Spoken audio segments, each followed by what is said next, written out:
Chapter 1, Mousetrap. Rump Plaza Tower, top floor, Chicago. Throttle, Vinny, and Moto looked at Charley as they got ready to go through the portal transporter with Stoker, Spitfire, and Carbine. The good mood from the victory and reclaiming the Regenerator had gone down a tad.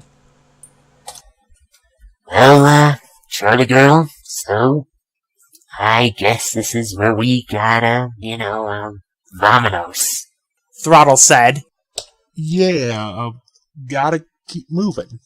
Moto added. Yeah, like sharks, Vinny said. Oh, spare me the dopey goodbyes. Charley interrupted. This time, I'm coming with you. Everyone looked at Charley. Even Stoker was surprised. I know, it's crazy, but you're my family, and I go where my family goes. Touching, Mrs. Davidson. Very touching. A voice said, echoing through the tower. Suddenly, there was gunfire, and the portal transporter blew up as gas started to pour from the vents. What the? Carbine coughed. Then a man stepped out from the shadows. It wasn't Ronaldo Rump nor Lawrence Limburger. Forget the Speedmaster incident already? Kaido Kirafuda said, putting on a gas mask as armed men in gas masks entered the room. Well, I haven't, and neither will you, since you will be the bait to draw him out. He looked to the armed thugs, giving orders. Take them ice! Load them up! Get the woman on the device, too! Spitfire, run! Stoker snapped as they started to fight with the assailants. We'll hold them off! Get out of here! Spitfire protested. It's too late! Charley grabbed Spitfire and they ran for an elevator. She slammed her hand on the button, kicking an assailant out of the way.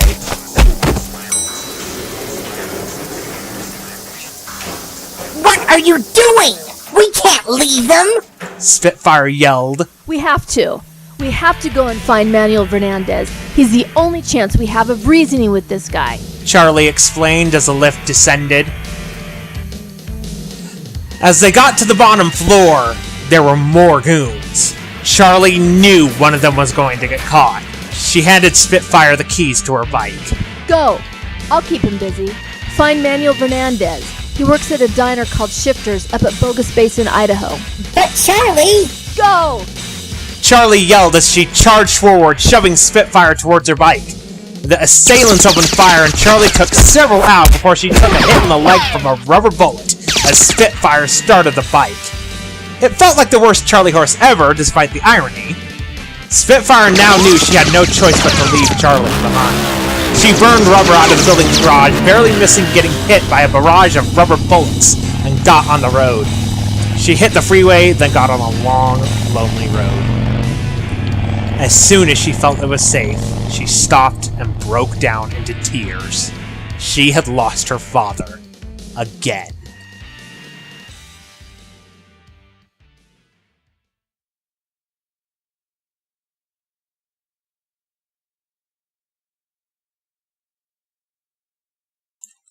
Tokyo, Japan. International docks. Loading and unloading area. Manuel Fernandez waited with tension as the ship docked at the Japanese port. He couldn't believe he was actually here, in Japan. Soon he would be able to see Takumi again. Then they could talk about their favorite subject, racing. He waited patiently as the ship docked and started to offload passengers and cargo. He went through the lines and showed his brand new passport to the officials. After completing the necessary paperwork, he went to the cargo area to get his car that he had taken with him on the boat. The same car he had used to win the Speedmaster competition 2 years ago. His V8-powered Ford Focus. So what's with the car? One of the cargo officers asked Manuel while his car was being driven through customs. Could you not find a car you liked here in Japan? No, nothing like that, Manuel said. I just couldn't find a mountain pass select in America. I do toga racing. Ah, I see. The officer smiled. Well, I'm sure you will enjoy your stay in Japan very much, as we have a large variety of mountain toges. She said as the worker parked the car in front of them after it passed customs. I'm sure I will, Manuel said with a smile as he got into the Focus. Thank you very much, and have a nice day, officer. Same to you, and welcome to Japan, Speedmaster. The officer said. Thank you. Good day, ma'am, Manuel said. He was still getting used to people now calling him the Speedmaster since the race was broadcast over the internet and cable. It had gained him fame worldwide, even though it had been 2 years since that race. 2 years since he rescued Throttle and met the biker mice from Mars. He wondered how they were doing. Then his mind snapped back to the present. He drove his car off the dock and onto the road, careful to stay on the left side. He had flown here 2 months before and taken an exam to get a Japanese driver's license.